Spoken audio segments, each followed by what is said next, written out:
Get this old woman out of the hall! The words pierced my chest like frozen daggers, each syllable loaded with a contempt so profound it stole the air from my lungs. My daughter-in-law had just screamed that at me in front of 300 people, in the ballroom I had paid for with my last savings. Today, I'm going to tell you something I never thought I would. And if you, for just a second, feel like this sounds familiar, I only ask that you leave a like and subscribe. It will help me to keep unburdening myself. I'm Rosemary Carter. I'm 59 years old. And until that moment, I thought I knew my family. The black dress I was wearing that night, the only elegant one I owned, bought at a thrift store in Queens 3 years ago, clung to my sweaty body as the golden lights of the Grand Oak Manor blinded me. My hands trembled, clutching the small patent leather purse that had been my mother's, inside which I had the last $50 to my name. The ballroom was decorated with white roses that cost more than 2 months of my rent. Each centerpiece was a work of art I had personally chosen, thinking of the refined taste of Jessica, my daughter-in-law. The tables, dressed in imported linen tablecloths, the porcelain dinnerware she had insisted on renting because Sam deserves the best, the crystal glasses that reflected the lights like tiny diamonds. All of it paid for with the sweat from my wrinkled hands, worn from years of cleaning other people's houses. The scent of the flowers mingled with the expensive perfume of the guests, upper-class women who looked at me with that tight smile they use when someone doesn't belong in their circle.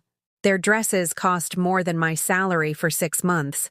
Their jewels sparkled with the confidence of someone who has never known the anguish of counting pennies to buy groceries. "Who let the cleaning lady in?" I heard a woman with a pearl necklace whisper, a necklace that could have paid for Sam's entire college education. Her crystalline laughter mixed with the murmurs of approval from her friends, all of them oblivious to the fact that this cleaning lady had worked 18-hour days for months to make this celebration possible. But it wasn't the humiliation from the guests that broke my soul.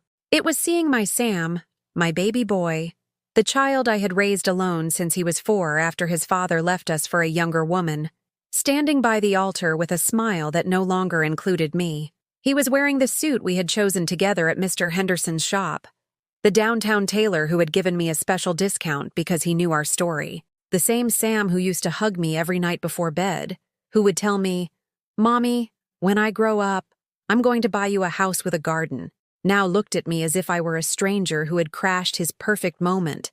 "I don't know her," was what he muttered when the event coordinator approached to ask if I was authorized to be there. His words floated in the air-conditioned hall like poisoned daggers. The boy I had held in my arms during feverish nights, whom I had comforted through nightmares, whom I had applauded at every school play, even if it meant skipping work and losing a day's pay, had just publicly denied me. Jessica then approached, her wedding dress sweeping across the polished marble like a white cloud of lies. She was beautiful, no one could deny it. Her fair skin glowed under the ballroom lights. Her blonde hair swept into an elegant bun adorned with pearls that I had paid for without her knowledge. The almond-shaped eyes that had enchanted my son now looked at me with a coldness that chilled me to the bone. "Excuse me, ma'am," she said in that sweet voice she had used for 2 years to manipulate me, "but I think there's been a mistake. This is a private celebration. Very private." Her friends giggled behind her, a chorus of hyenas in evening gowns enjoying the spectacle of my humiliation. The string quartet had stopped halfway through a romantic melody, their instruments reflecting the lights as they watched the scene with the discomfort of musicians who had witnessed many family dramas, but none as cruel as this. The lead violinist, an older man with a graying mustache, looked at me with something that resembled compassion, as if he recognized in my face the suffering of all mothers who had sacrificed their lives for ungrateful children. The memory hit me then like a punch to the gut. Sam at 8 years old, crying because we didn't have money for his school field trip. I had sold my engagement ring, the only thing I had left of the man who had abandoned me, to give him that $100. "Mommy, when I'm big, I'll pay you back for everything," he had said, wiping my tears with his small hands. Now, 20-some years later, that same boy was pretending not to know me while his wife threw me out like a dog from the very hall I had paid for. "Ma'am, please," insisted the coordinator, a nervous man in a gold tie who feared the scandal would ruin his establishment's reputation. "I understand there's..." a family situation, but we need to maintain order for all the guests. I looked around the ballroom, a space I knew every inch of because I had visited it 17 times during the planning. Every detail had been my decision. The flowers because Jessica liked roses, the music because Sam always hummed those songs, the menu because I wanted his friends to remember this night as something special. Even the color of the napkins had been chosen by me, thinking I was creating the perfect atmosphere for my son's happiness. The round tables were arranged in perfect order, each with 8 chairs covered in gold velvet. The guests occupied their seats like actors in a play from which I had been written out of the script. I recognized a few: friends from Sam's university, neighbors from our old block, distant relatives who only showed up for major celebrations. Not one of them defended me. Not one stood up to say, "Hold on, that's the groom's mother." Shame burned my cheeks as if I had a fever. I could feel the stares drilling into my back, the whispers that would fuel gossip for weeks. Did you see what happened at the Johnson wedding? The mother-in-law made a terrible scene. That's how they would tell my story, as if I were the villain of my own tragedy. But what hurt most wasn't the public humiliation. It was the crystal-clear, terrible certainty that this had all been planned. The gradual change in Sam over the last few months, the way he avoided my calls, the excuses for not visiting on Sundays when our trip to the local farmers market had been a sacred tradition. The signs had been there, but I had ignored them because a mother's love is blind even when it should see most clearly. I then remembered the conversation we'd had a month earlier, when Sam came to my small apartment in Astoria to talk about something important. He had sat on the faded armchair where he used to do his homework as a boy, but this time there were no hugs or shared stories. Just a cold conversation about necessary changes for my new life. "Mom, Jessica and I have been thinking, maybe it's time for you to have more independence," he had said without looking me in the eye, fiddling with the keys to his new car. An Audi he never explained how he could afford on a junior accountant's salary. Married life is different. We need our space. I had nodded like a fool, thinking he meant fewer visits or shorter phone calls.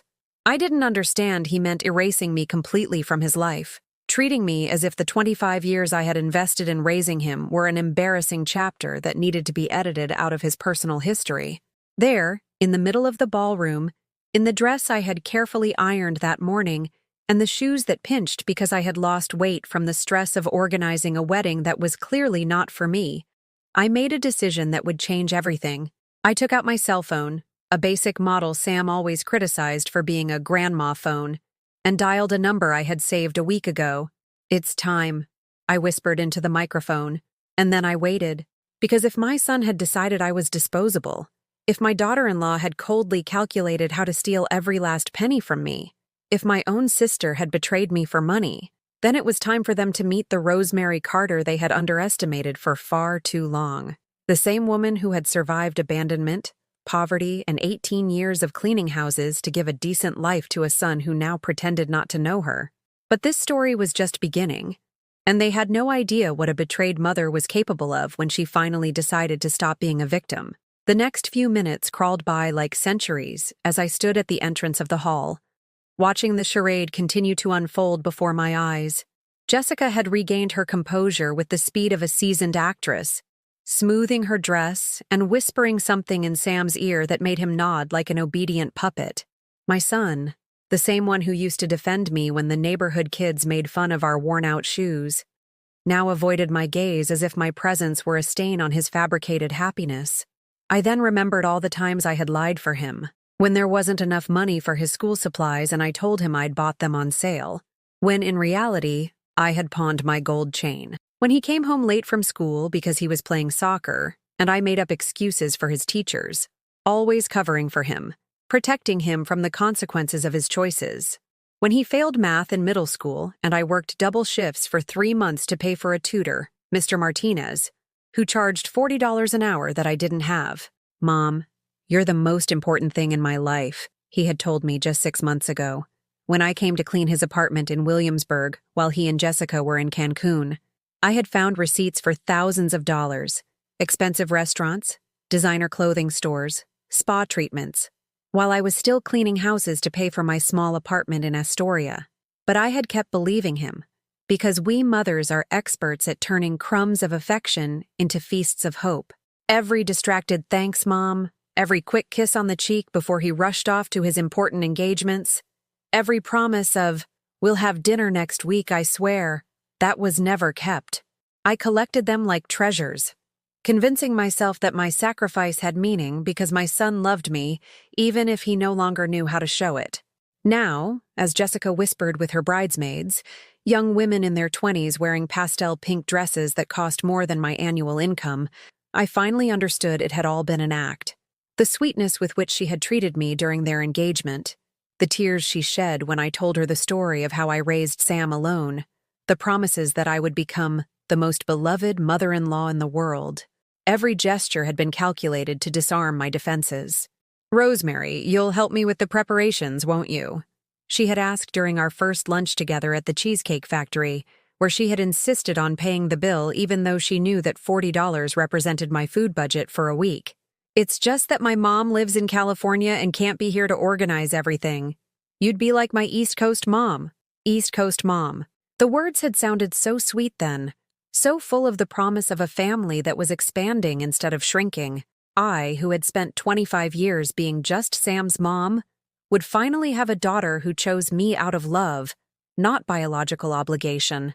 What a fool I had been. The DJ started playing a slow, melancholic song that always made me cry because it reminded me of my own mother, who had died without meeting her grandson because we didn't have the money to bring her up from Georgia when she got sick. The guitars wept, just like my heart, each note a pang reminding me of everything I had lost by betting my entire life on a single card, the unconditional love for a son who had learned to be ashamed of me. But then something happened that gave me back my strength. I saw my sister, Brenda, sitting at the head table, the table reserved for the closest family, the place that was rightfully mine. She was wearing a navy blue dress I had never seen before, with diamond earrings that were definitely not in her elementary school teacher's budget. She smiled at me with that fake smile she had perfected since we were girls, when we competed for our parents' attention in the small house where we grew up in the Bronx. Brenda, who had lent me money for the wedding, swearing it was to support the family, who had cried with me when Sam started to pull away, who had hugged me saying, "Don't worry, sis, sons always come back to their mothers," was there, taking my place, smiling as if my exclusion were the most natural thing in the world. It was then that I remembered the phone conversation I had accidentally overheard 2 weeks earlier, when I went to her house in Staten Island to give her the money she had borrowed to pay her property taxes. I had let myself in with my emergency key, the one she had given me years ago to water her plants when she went on vacation, and heard her talking in the backyard. "Relax, Jessica. Everything is going perfectly. The old woman has sold off everything but her teeth. After the wedding, you're set. I'll make sure Sam doesn't ask any awkward questions." At that moment, I had thought I misunderstood, that my paranoia was playing tricks on me. Brenda was my sister, the only family I had left besides Sam. It was unthinkable that she could betray me like that she could conspire against me with a woman she barely knew.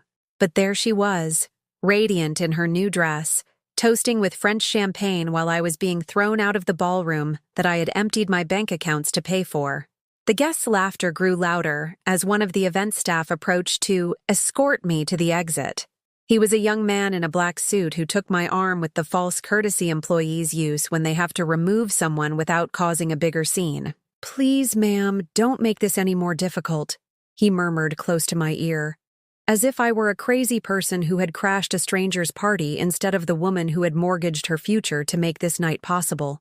As I walked toward the door, my shoes echoing on the marble like a funeral march, I heard snippets of conversations that confirmed what I already suspected. Sam's entire extended family knew about my exclusion. "He finally realized his mom is a liability," commented my cousin Lisa, who had traveled from Chicago specifically for the wedding. "Jessica is so classy. Sam did the right thing by setting boundaries," added my sister-in-law Linda, the same one who had borrowed $500 from me last year for her daughter's sweet 16 and had never paid me back a cent. Every word was another betrayal. Every comment a confirmation that my isolation had been carefully orchestrated by people who had pretended to love me while planning my removal. It wasn't just Sam and Jessica. It was an entire family conspiracy where I had been cast as the obstacle preventing my son's social ascent. I reached the glass doors that separated the ballroom from the parking lot, and for a moment, I stopped. Through the glass, I could see my old blue Honda Civic, parked between BMWs and Mercedes-Benzes, like a reminder of the chasm that now existed between my financial reality and Sam's aspirations. The car was 18 years old, the same age my son was when he decided to study accounting because I told him numbers never lie. What an irony. The numbers he had learned to manipulate were now being used to calculate the exact value of my maternal love in terms of financial investment. Outside, the cool night air of the suburbs hit my face like a slap of reality. The lights of the wealthy Westchester town shone around me, reminding me that I was in an area where every square foot cost more than my entire net worth. Valets ran between luxury cars, opening doors for women who had never known the feeling of counting coins to buy milk. I sat in my car, and for the first time in hours, I allowed the tears to fall. They weren't just tears of sadness, but of a rage that was rising in my chest like a long dormant volcano. For 25 years, I had been the perfect mother, the woman who never said no, who always found a way to meet everyone's needs but her own. I had raised Sam with my bare hands, literally. My hands still bore the scars from years of cleaning with cheap detergents that burned my skin, from ironing for hours for families who paid me a pittance but allowed me to survive. I had known real hunger, the kind that wakes you at 3 a.m. with stomach pains, to ensure that Sam would never experience it. And now he, my masterpiece, my reason for being, had publicly denied me as if I were a family shame that needed to be hidden. But as the tears rolled down my cheeks, while I listened to the celebration's music filtering through the ballroom windows, something began to change inside me. Despair was transforming into something more dangerous. Determination. Because if they thought Rosemary Carter was going to disappear quietly, if they believed they could steal my dignity along with my money, if they imagined that a 59-year-old woman who had survived everything life could throw at a single mother was going to give up without a fight, they were terribly mistaken. I started the engine of my old Honda, and, before driving away, I took one last look at the hall where my son was getting married without me. The golden lights created a beautiful spectacle, like a romantic movie from which I had been cut out of every scene. But movies have unexpected endings, and mine was just beginning. 3 days after the disaster at the ballroom, as I was trying to process the magnitude of my humiliation while sipping chamomile tea in my tiny apartment, I received a call that made my blood run cold. It was Sam, but his voice sounded different. Cold, calculated, as if he were reading from a prepared script. "Mom, we need to talk," he said, without even asking how I was, without a single apology for what had happened at his wedding. "Jessica and I have made some decisions about our future, and there are some things you need to understand." I sat on the edge of my single bed, the same one I had slept in alone for 25 years, surrounded by the photos of Sam that covered every inch of the peeling walls. Sam at his first communion, in the white suit I had sewn myself because we couldn't afford a new one. Sam at his college graduation, holding up his diploma while I cried with pride in the cheap seats of the auditorium. Sam on the day he got his first job, hugging me and promising that everything was going to change, that we could finally live better. What decisions? I managed to ask, though my throat had closed up as if an invisible hand were strangling me. "Look, Mom, you've always been very intense, very emotionally dependent. Jessica has helped me see that it's not healthy for either of us. Intense. Dependent." The words bounced around my brain like stray bullets. Me, who had worked since I was 14 to support my younger siblings after Dad left with the neighbor. Me, who had raised Sam alone while working from sunrise to sunset so he would never lack for anything. Me, who had sacrificed every opportunity to have a romantic life of my own because I thought he needed me. "Jessica says we need space to grow as a couple," he continued in that robotic voice I didn't recognize. "And honestly, Mom, I think she's right. You've always been very controlling. Controlling. Another word that cut me like broken glass. Me, who had never forbidden him anything, who had applauded every girlfriend he brought home even if they treated me like a servant, who had smiled when he decided to move to the other side of the city even though it meant seeing him once a month. "Sam, honey, I just want you to be happy," I whispered, feeling my voice crack like an old woman begging for a little compassion. "If you need space, I understand." But what happened at the wedding? "What happened at the wedding was very uncomfortable for everyone," he interrupted harshly. "Jessica was very nervous, and you showed up unannounced after we clearly told you the celebration was for close family only." Close family. The words hit me like a hammer to the chest. I, who had delivered him after 18 hours of labor at the public hospital, who had spent entire nights awake when he had a fever, who had sold my sewing machine, my only source of extra income, to buy him a computer when he started high school. I was no longer close family. "But son," I tried one more time, "I paid for that wedding. I sold everything I had. I took out a second mortgage on my house. Nobody asked you to do that." His voice became even colder. "Stranger, that was your decision. You've always had a habit of doing things nobody asks for and then using them to emotionally manipulate people." Manipulate. Another dagger straight to the heart.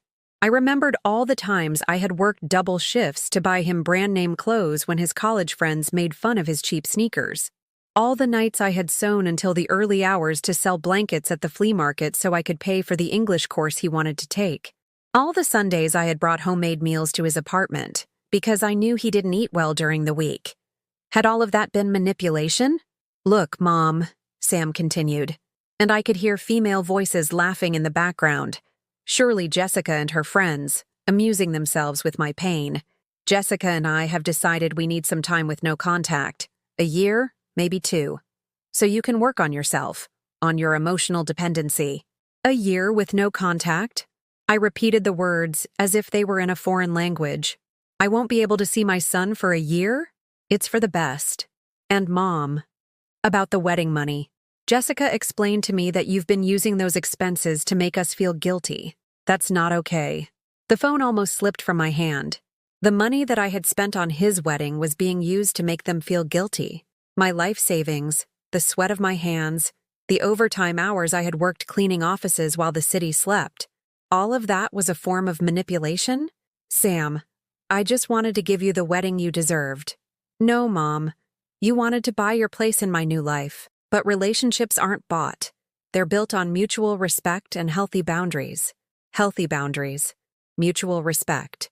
The words sounded like they were pulled from a self-help book, spoken with the conviction of someone who has memorized a speech without truly understanding its meaning. "Jessica has helped me understand a lot of things about our relationship," he went on in that new voice I didn't recognize, as if he were speaking to a problematic client instead of the woman who gave him life. "She's made me see that your love is, how do I put this?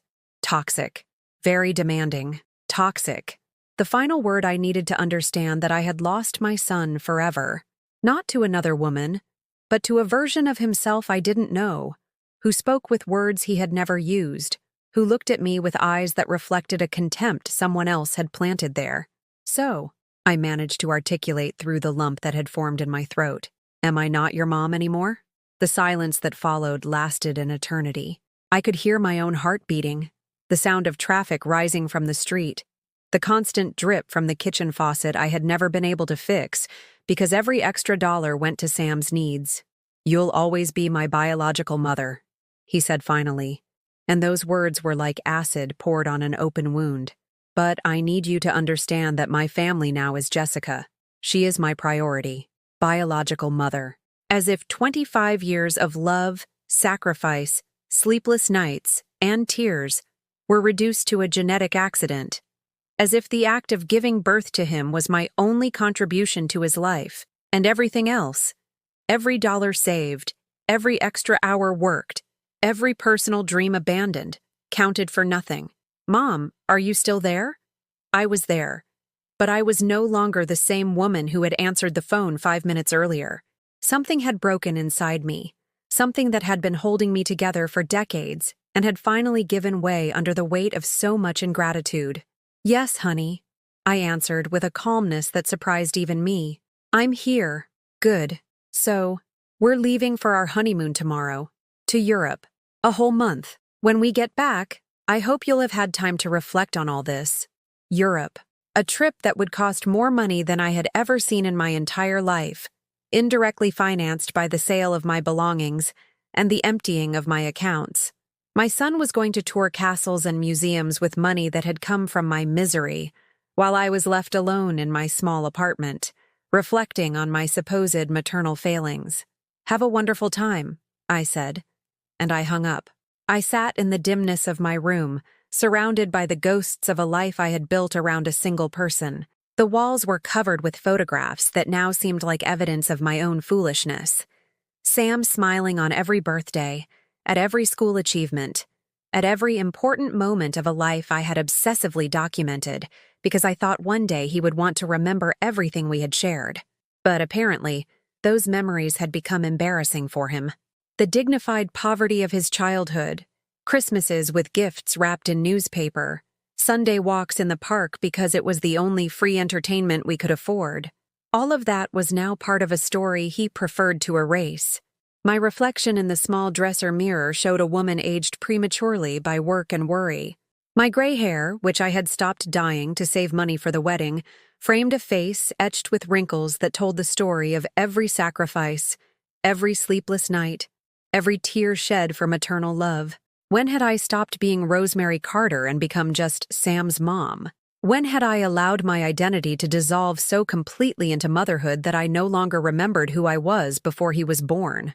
That night, as the city fell asleep and I lay awake watching the stars through my small window, I made a decision that would change the course of this story forever.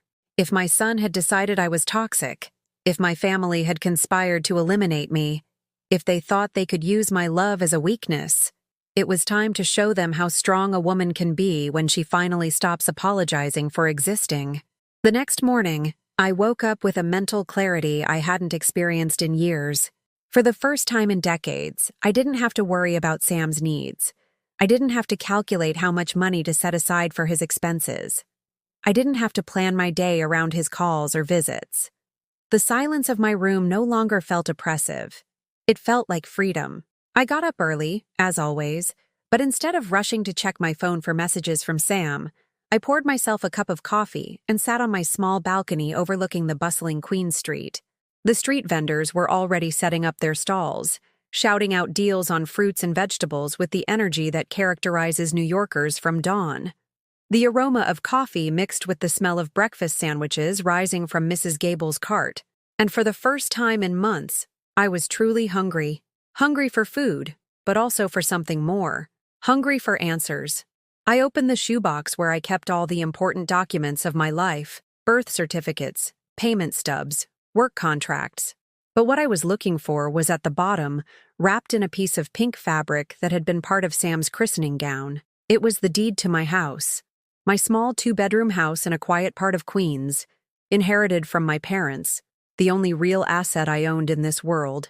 I had taken out a second mortgage on it 3 months earlier to pay for the wedding, signing papers I barely understood because Sam had told me it was just a temporary formality, and that he would take over the payments while I recovered the money.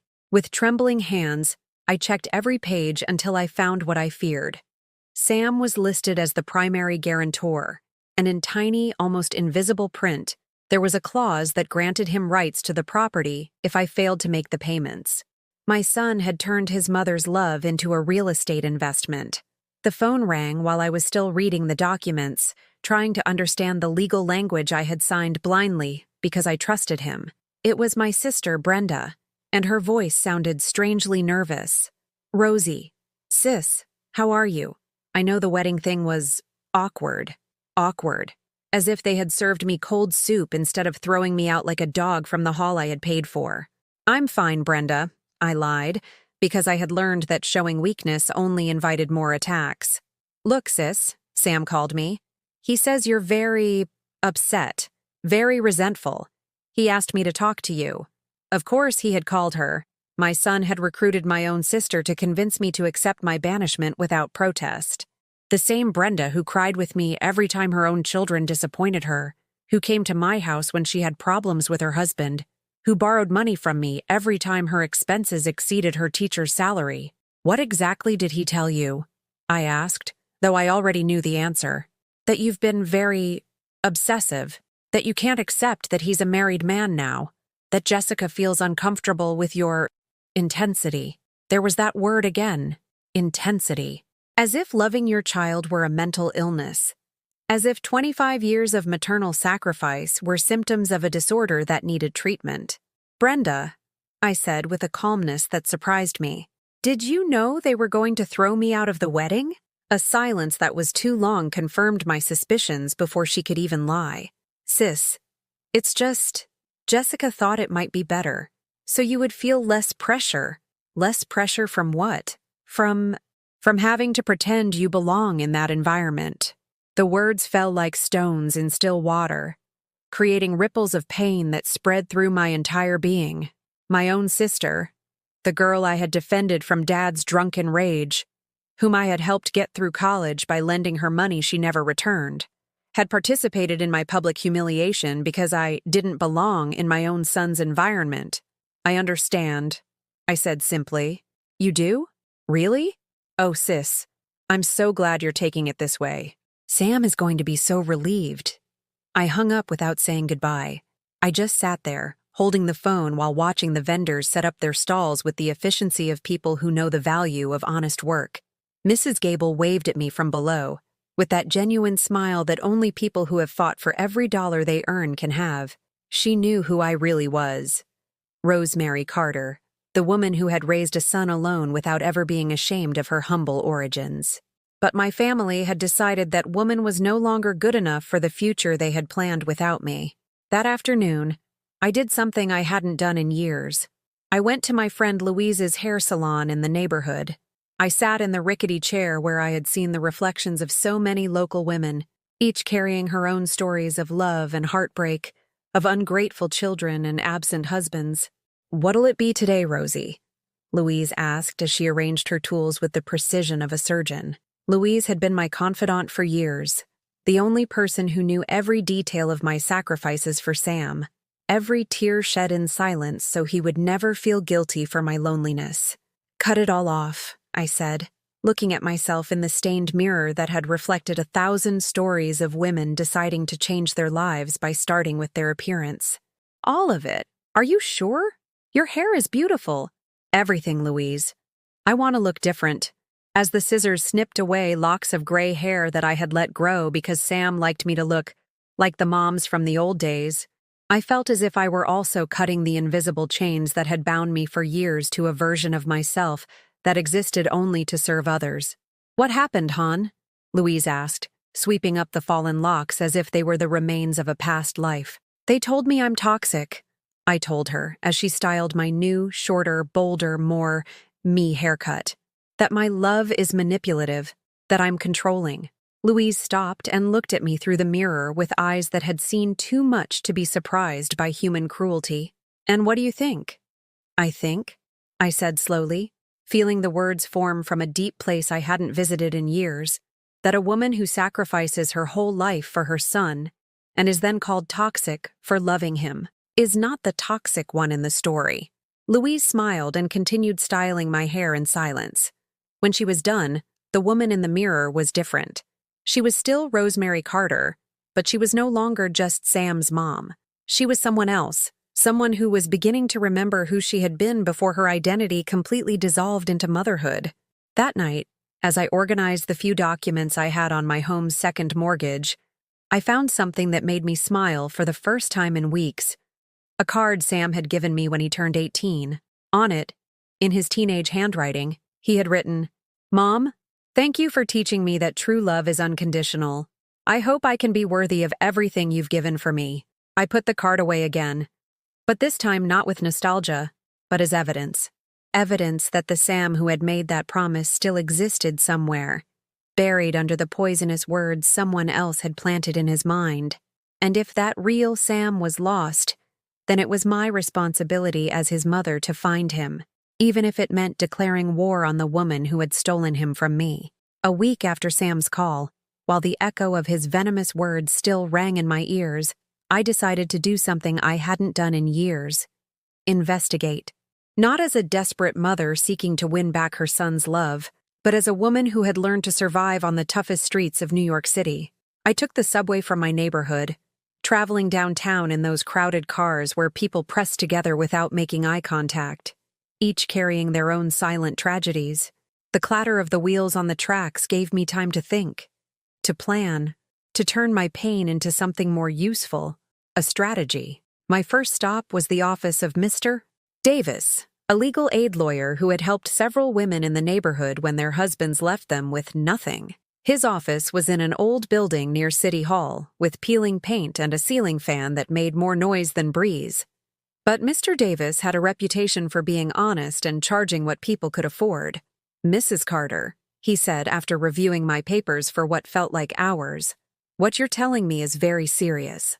Your son used you as a guarantor to gain financial leverage over your property, and now he's psychologically manipulating you to feel guilty for claiming your rights." Hearing a professional confirm what my heart already knew gave me a strange sense of relief mixed with horror. I wasn't crazy. I wasn't the toxic mother Sam had painted me to be.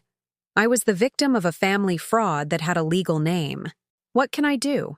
I asked, though a part of me already knew the legal options were limited when it came to children who had learned to use maternal love as a weapon of manipulation. Technically, you can withdraw your guarantee if you can prove it was obtained through deceit.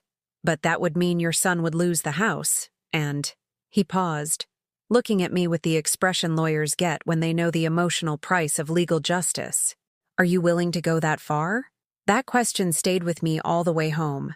Was I willing to financially destroy Sam to protect myself?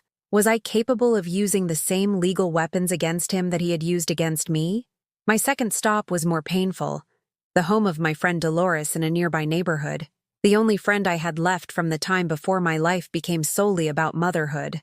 Dolores had known Sam since he was a baby, had witnessed every sacrifice I made for him, and more importantly, she was a secretary at a private investigation firm. "Rosemary, what happened to your hair?" was the first thing she said when she opened the door to her brightly painted house, with pots of red geraniums that brought life to the small concrete patio. "You look different." "I look like what I am," I replied. "A 59-year-old woman who has finally stopped apologizing for existing." I told her everything, every detail of the family betrayal, every cruel word Sam had used to destroy years of unconditional love, every tear I had shed in silence so as not to bother him with my pain. Dolores listened without interrupting, making coffee in her small but cozy kitchen, where the chipped plates and mismatched chairs created more warmth than all the luxuries of the ballroom where I had been humiliated. "That girl fooled you from day one," she said finally, pouring me coffee in a cup that had a crack in the rim but held all its warmth. "From the first time you brought her here, I saw something strange in her eyes. Too calculating to be sincere. Why didn't you say anything?" "Because you were happy, my friend. It was the first time in years I'd seen you excited about something. I thought maybe I was wrong, that a friend's protectiveness was making me see things that weren't there." Dolores was right. I had been so desperate to believe I would finally have a complete family, a daughter who would love me and grandchildren to spoil, that I had ignored all the warning signs. Like when Jessica would forget to invite me to important family gatherings, or when she made comments about my clothes being so typical of older ladies, or when she suggested Sam deserved something better than a life worrying about his mother's financial problems. "My friend," Dolores said after a long silence, "what are you going to do?" "Investigate her," I replied with a determination that surprised me. "I want to know who Jessica really is, where she comes from, what else she's done." Dolores smiled with the conspiratorial grin we had shared since we were girls planning mischief in the alley where we grew up. "My boss handles cases of family fraud. I'll talk to him. He'll help you." The next day, I found myself sitting in an office that smelled of stale cigarettes and old paper, across from a private investigator who looked like he had stepped out of a 1960s movie. His name was Robert Sanchez. He was around 60, and his tired eyes told me immediately that he had seen enough human misery not to be surprised by anything. "Mrs. Carter," he said after I told him my full story, "what you're describing is a classic pattern of emotional and financial fraud. Your daughter-in-law exhibits all the characteristics of what we call a professional grifter." "A grifter? But we don't have a fortune." "To someone who comes from nothing. he explained with the brutal honesty only men who have lived long enough to understand how the world really works can afford. Any asset is a fortune. Your house, your savings, the pension you'll get. For a con artist, you represent long-term financial security. He showed me a folder full of photographs of young, beautiful women, all with the same calculating smile I had come to recognize in Jessica. Each one had used variations of the same method: identify vulnerable men with protective mothers, charm them until they become emotionally dependent, and then manipulate them into cutting the family ties that could interfere with the financial plunder. "How much will it cost to investigate her?" I asked, though I knew any amount would be money I didn't have. "For you? Nothing," he said, closing the folder with a definitive gesture. "I have a daughter your son's age." "If someone did this to my wife," he paused, looking out the dirty window at the congested downtown street. "Let's just say there are some cases you take for justice, not for money." Over the next few days, while Sam and Jessica toured Paris and Rome with my money, I learned things about my daughter-in-law that made me realize I had been the victim of an operation far more sophisticated than I had imagined. Her real name wasn't Jessica Herrera. It was Paula Gutierrez, originally from San Diego, and she had been married twice before. Her first husband had been a widowed engineer with 3 young children who had lost his house and savings after she disappeared with everything. The second had been a prosperous merchant from Miami who ended up bankrupt after she emptied his accounts and ran off with his best friend. "Look at these photographs," Robert said, spreading a series of images across his desk that made my blood run cold. It was Jessica, or Paula, but with different names, different stories, different victims. In one, she appeared as Maria Fernanda, a recent widow seeking emotional stability.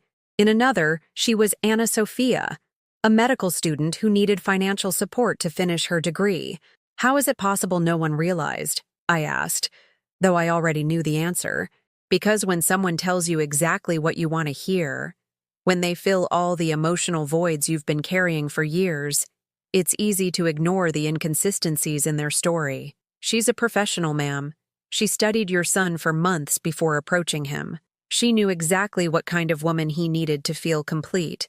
And she became that woman." The investigation also revealed something that broke my heart into even smaller pieces. Sam had been telling Jessica all my most intimate secrets from the beginning of their relationship. My fears of being alone in my old age, my shame for not having been able to give him a more prosperous life, my insecurities about not being educated or sophisticated enough for his new social status. Jessica had used every one of those confidences as psychological weapons, turning them into tools to convince Sam that I was indeed the manipulative and toxic mother who needed to be eliminated from his life. "I have a proposal for you," Robert told me on the last day of our investigation. When the files on Paula Gutierrez had grown so thick they covered the entire surface of his desk. "We can expose all of this publicly, get the DA's office to investigate her for fraud. But that would mean your son would also be investigated as a possible accomplice. Sam could go to jail? It's possible. Even if he's a victim of manipulation, he signed legal documents that could be considered fraudulent." There it was, the dilemma that would define the rest of my life. Was I willing to completely destroy Sam to save myself? Or was there another way to get my son back and punish the woman who had destroyed us both? That night, alone in my small apartment, with the complete investigation file spread across my bed, I made a decision that would change everything. I wasn't going to destroy Sam. I was going to save him, even if he didn't want to be saved. The moment arrived exactly as I had planned, on a Tuesday afternoon, when Sam and Paula returned from their European honeymoon. I had been tracking them through the photos she obsessively posted on Instagram, each image a slap in the face to remind me they were enjoying themselves with money ripped from my misery. Paris, Rome, Barcelona, places I had only seen in movies, now the backdrop for their celebration on the ruins of my life. I waited until they were settled in their Williamsburg apartment, the place I had helped furnish, thinking one day it would be the house where I would meet my grandchildren. I parked across the street from the glass and steel building, so different from the brick and concrete buildings where I had lived my entire life, and I dialed Sam's number. "Mom," he answered in that new voice he had adopted, as if speaking to me were an unpleasant social obligation. What a surprise. I thought you were going to respect our agreement for space. I need to see you, son. I have something important to show you. I'm very busy. Jessica and I are unpacking from the trip and… Sam, I interrupted with a firmness that surprised even myself. I'm not asking for your permission. I'm telling you I'm coming up. I hung up before he could protest. I rode up in the mirrored elevator that reflected infinite versions of the woman I had become. No longer the pleading mother, but someone who had learned that sometimes true love requires the courage to speak painful truths. Robert's file was heavy in my purse, evidence of a reality that was about to explode in my son's face. Sam opened the door with an annoyed expression, wearing a white linen shirt that screamed money and an attitude of superiority that hurt more than any direct insult. Behind him, Paula appeared in a silk robe that cost more than my rent for 3 months. Her hair perfectly styled even at home, her long, bright nails like claws ready to attack. "Hello, mother-in-law," she said with that fake smile I knew so well. "How are you? Have you had time to reflect on everything that happened?" Reflect. As if I were the one who needed to change her behavior, as if my presence at the wedding I paid for had been the mistake and not her calculated plan to steal my every last cent. "Very well, thank you," I replied with a calm I didn't feel. "Actually, I've come to bring you a wedding gift." I took the file out of my purse and placed it on the coffee table, a table I recognized because it had been bought with the money from pawning my rings. It was an Italian table, Sam had bragged to me, perfect for entertaining important guests in his prosperous new married life. "What is this?" Paula asked, but something in her voice had changed. The sweet tone had hardened just a fraction, like when a mask slips and briefly reveals what's underneath. "Information about you, Paula Gutierrez," I said, and the satisfaction of watching the color drain from her face was better than any revenge I could have imagined. Sam looked at me, confused, still not understanding that his perfect world was about to collapse. "What are you talking about, Mom? Her name is Jessica. Jessica Herrera." "No, son," I told him with the patience of a teacher explaining basic math to a child who refuses to understand. "Her name is Paula Gutierrez. She's 32, not 26 like she told you. She's from San Diego, not Dallas, and she's married. Still." The silence that followed was so thick it felt solid. Paula stared at me, her expression gradually shifting from initial shock to the cold calculation of someone assessing their escape options. Sam, on the other hand, looked like a lost child in a supermarket, glancing back and forth between his wife and his mother as if waiting for one of us to explain that this was all a cruel joke. "That's ridiculous," Paula finally said, but her voice trembled almost imperceptibly. "Your mother is making up lies because she can't accept that you don't need her anymore." I opened the file with the ceremony of a judge presenting evidence in a courtroom, photographs of Paula under other names, marriage certificates with overlapping dates, police reports from her previous victims.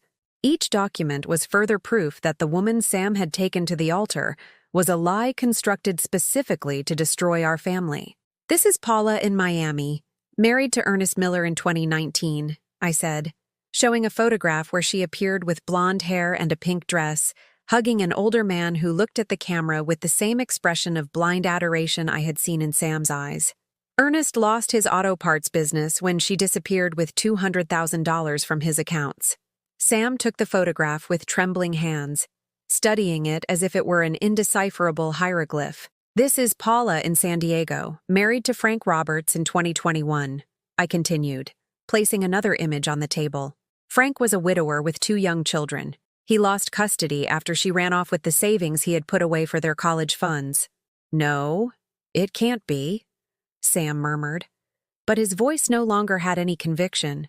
It was the voice of a man beginning to understand he had been the victim of something much larger and crueler than he had imagined. Paula stood up abruptly, like a cornered animal searching for an escape route. "This is a fabrication!" she shouted, and for the first time since I'd met her, her mask had slipped off completely. "This crazy old woman is inventing all of this because she can't stand that her son has found true love." But I was no longer the crazy old woman who had been humiliated in the ballroom. I was a woman who had done her homework, who had gathered evidence, who had learned to turn her pain into power. "Paula," I said, standing up as well, but maintaining a calm that seemed to unnerve her more than any shout. I have here the marriage certificate from your wedding to Frank Roberts, signed on March 15th, 2021. According to state law, that marriage is still legally valid, which means your wedding to Sam is null and void. Completely. Sam sank onto the Italian sofa that Paula had chosen with my money, holding his head in his hands as if it were too heavy for his neck. He was the picture of a man watching not only his marriage collapse, but the entire reality upon which he had built his new identity. "Is it true?" he asked Paula, his voice as broken as a child discovering that Santa Claus isn't real. "Is all of this true?" Paula looked at me with a hatred so pure it made me take a step back. In her eyes, there was nothing left of the artificial sweetness she had used to manipulate us for 2 years. There was only the calculating coldness of a predator who had been discovered at the most inconvenient moment of her hunt. "You don't understand anything, Sam," she said with contempt, completely abandoning the act of the devoted wife. "Your mother is right. I came for the money. But you know what? I don't care anymore. I already have access to your accounts. I've already transferred what I needed. I've already put the house in my name. You two can keep your family drama." She started towards the bedroom, but I stepped in her way. "Not so fast, Paula," I said. "I have a call to make." I took out my phone and dialed the number Robert had given me. "Officer Ramirez," an official voice answered on the other end. "They're on their way." In that moment, Paula understood there was no escape route, that the woman she had underestimated as a manipulative old lady had turned out to be much smarter and more dangerous than she had calculated. The next few minutes were a chaos of screams, threats, and pleas, as Sam finally began to grasp the magnitude of what he had lost by choosing to believe a stranger's lies instead of trusting the love of the woman who gave him life. When the police officers knocked on the apartment door, Paula attempted one last, desperate performance. She threw herself at Sam's feet like a soap opera actress, shedding tears that seemed genuine this time. Not because she felt remorse, but because she had finally encountered a situation she couldn't manipulate with her beauty and her lies. "Sam, honey, you have to believe me," she sobbed, clinging to his legs as if they were a life raft. "Your mother is making all this up because she can't stand to lose you. She's capable of anything to break us apart, but it was too late." Officer Ramirez, a middle-aged man with the weary look of someone who had seen too many family frauds, showed Sam an arrest warrant with Paula's real name clearly printed on official paper. "Mr. Carter," he said with the professional patience of someone explaining legal procedures to a confused civilian, "your wife is being investigated for marriage fraud, bigamy, and grand larceny. We need you to come with us to give a victim's statement." Victim. The word echoed in the apartment, revealing the truth Sam had been refusing to see for months. He wasn't the successful man who had won over a beautiful, sophisticated woman. He was just another victim on the list of men Paula had systematically destroyed, as the officers handcuffed Paula, who was now screaming threats instead of pleas, her true personality emerging like a snake finally baring its fangs. Sam collapsed onto the sofa he had bought to impress guests who never came. "Mom," he said, his voice cracking like a child who has just woken from a nightmare to find the nightmare is his real life. "How did you know all this?" I sat down next to him, not too close because the pain was still too raw, but close enough for him to see that his mother was still there, despite everything he had done to push me away. "Because I love you, Sam. Because a real mother doesn't abandon her son, even when he abandons her." The tears that had been welling in his eyes finally overflowed, and for a moment, I saw the boy he had been before Paula poisoned his mind against me. But when he tried to hug me, I gently pulled away. "No, son," I said, with a sadness that had matured into painful wisdom. "First, you need to understand what you did. What you did to me." For the next hour, as the officers searched the apartment and confiscated documents that would prove the extent of Paula's fraud, I explained to Sam point by point how he had been manipulated. I showed him the photographs of the previous victims, read him the police reports describing the exact same methods Paula had used on him. "She studied you for months before she approached you," I explained as he stared at the evidence with the expression of someone watching their own autopsy. "She knew you were an accountant. that you had a single mother, that you felt guilty about our financial situation. She built a personality specifically designed to exploit your insecurities. But she loved me, he insisted weakly, as if repeating the words could make them true. The things she said to me, the way she looked at me. The way she looked at you was the same way she looked at Frank Roberts, at Ernest Miller, and who knows how many other men before you, I replied, without cruelty, but without softening the truth. You're a specific type of victim, Sam. Good, hard-working men with protective mothers who can be turned into unwitting financial backers. I saw my words hit him like physical blows. Sam doubled over, clutching his stomach as if the revelations were causing him real physical pain. "Oh my God," he whispered. "What did I do to you, Mom? How could I have been so blind?" It was the question I had been waiting for, but now that I finally heard it, it didn't bring the satisfaction I had imagined. It only filled me with a deep sadness for all the lost time, for all the cruel words that could never be taken back, for the trust that had been shattered and might never be fully repaired. "You told me I was toxic," I reminded him gently.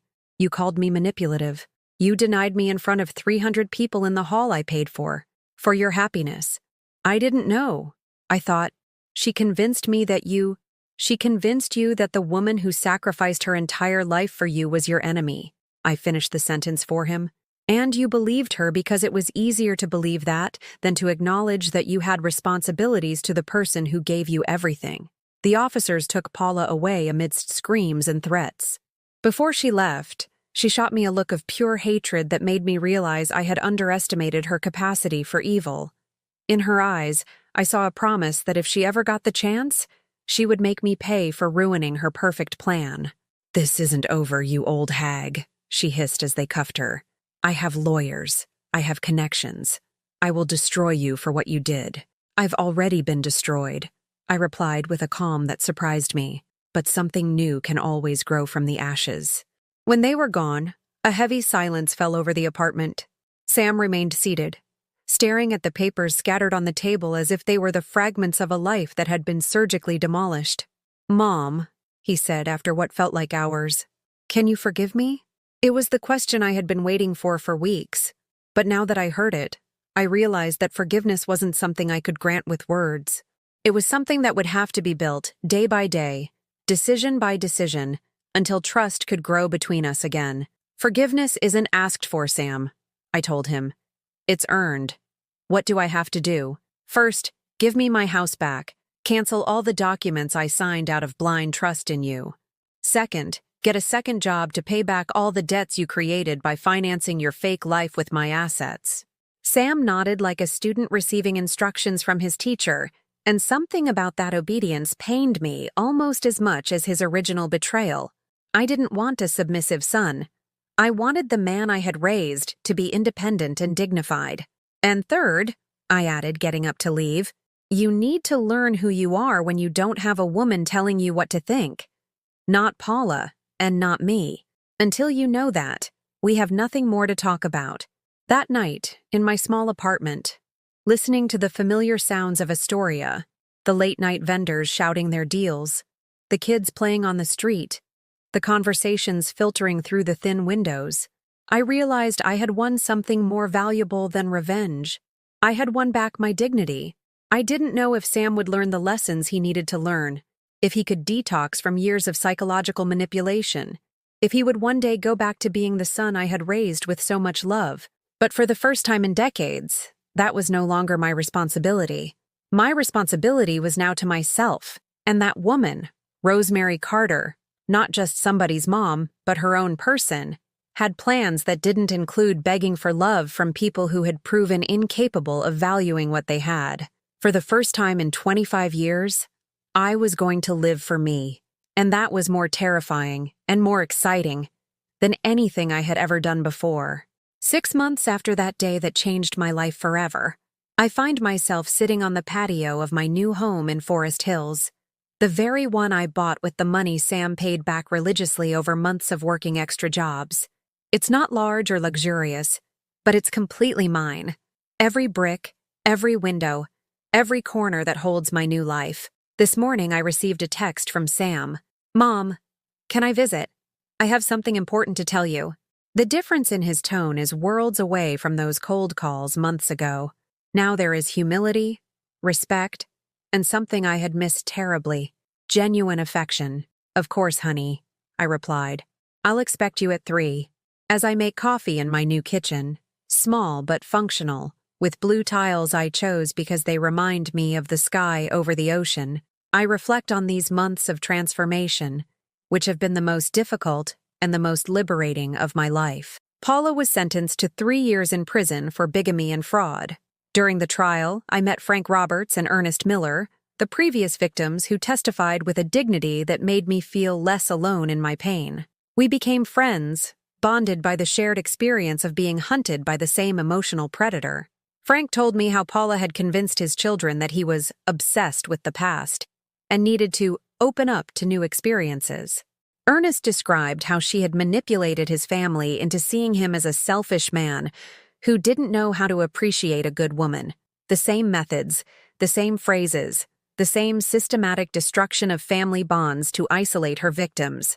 But the most revealing part of the trial was discovering that Sam, far from being an accomplice, had been the victim of psychological manipulation so sophisticated that even the forensic psychologists who testified acknowledged its effectiveness.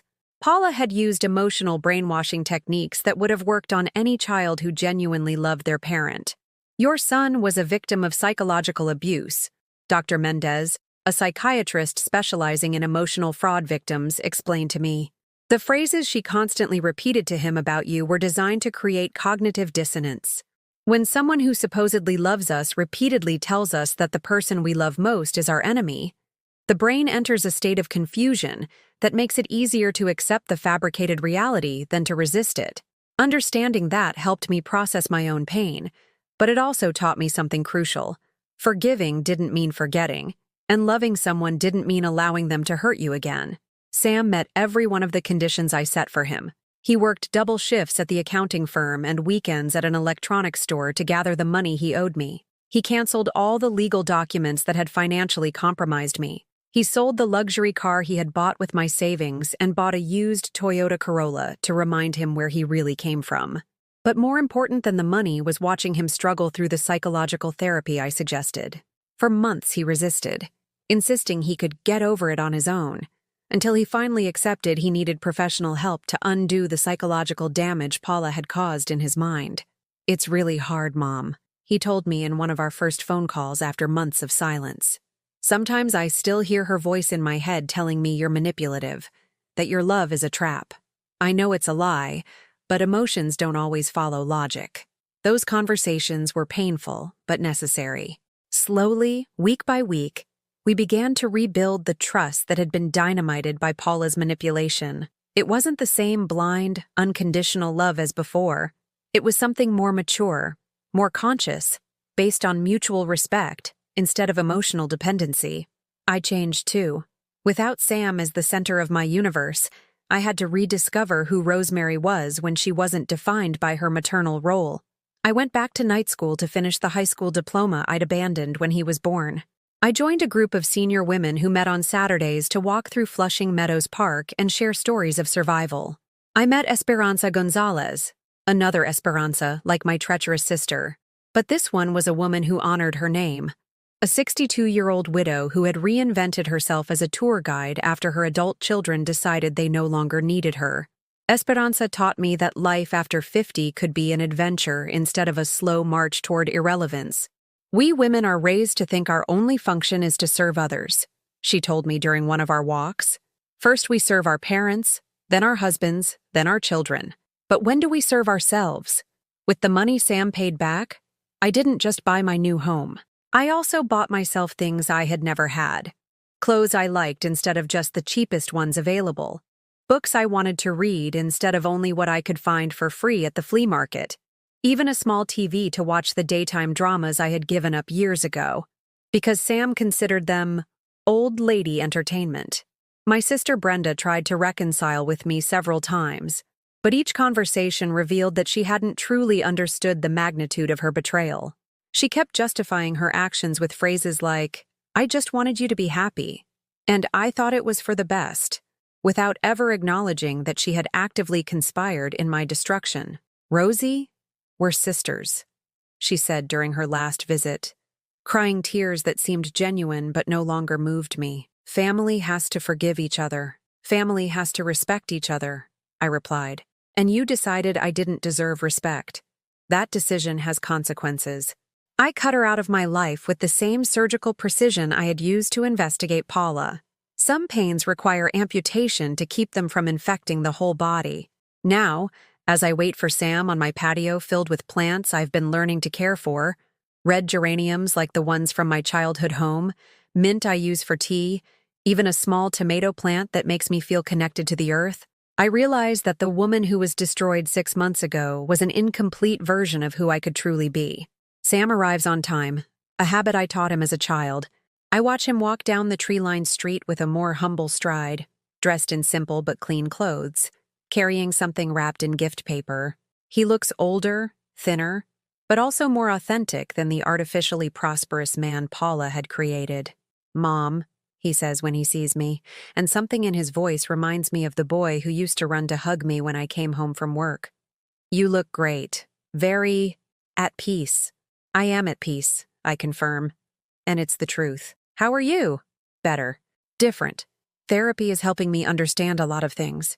He sits in the chair I've set out for him, but maintains a respectful distance that didn't exist between us before. "I wanted to bring you this." He carefully unwraps the gift. It's a new frame for my elementary school graduation photo, the only picture I have from my childhood. The image is a bit yellowed, but there I am, the 12-year-old girl, smiling with pride for having finished school despite my family's financial struggles. "I found this photo in your things when Paula made me pack all your belongings in boxes," he explains with shame. "I'd never seen it before. I didn't know you were so young when you dropped out of school." "I had to work," I explained simply. "My dad left and someone had to support my siblings." "Like you supported me?" "Yes, like I supported you." We sit in silence, looking at the photograph of that girl who had to become an adult too soon, who sacrificed her education for her family, who repeated that pattern of sacrifice her entire life until she finally learned that self-love is not selfishness. "Mom," Sam says finally, "I don't know if I can ever make up for everything I did to you, but I want to try, if you'll let me."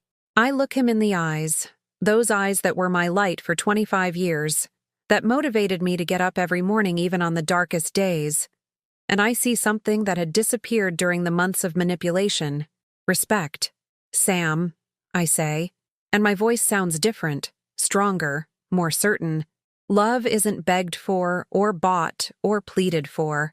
It either exists with mutual dignity or it doesn't exist at all." He nods, and in that gesture I see the possibility of a future where we can be a family again, but this time on terms of equality instead of dependence.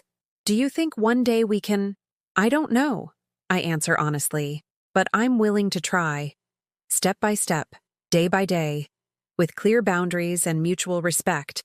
When he leaves, I stay on my patio, watching the sunset over the rooftops of Queens. The lights turn on one by one in the neighboring houses, each illuminated window representing a family with its own stories of love and heartbreak, of children who honor their parents and others who betray them, of women who learn late but finally learn that their value doesn't depend on how much they sacrifice for others. My phone buzzes with a message. "Thank you for not giving up on me, Mom. I love you."